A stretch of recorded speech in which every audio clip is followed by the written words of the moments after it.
Πήγαμε στο Μιλάνο και μάθαμε τι έχει να προτείνει ο Giorgio Armani για τη φετινή σεζόν.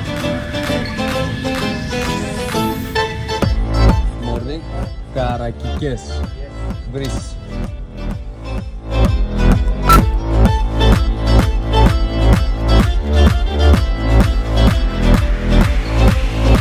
Βρισκόμαστε στις κεντρικές εγκαταστάσεις του Giorgio, όπου μας δείχνει τη συλλογή του χειμώνα 2024-2025.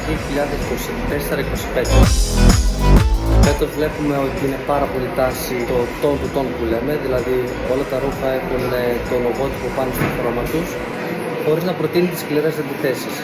Δηλαδή μαύρα και μαύρα λογότυπα, μπλε και μπλε λογότυπα.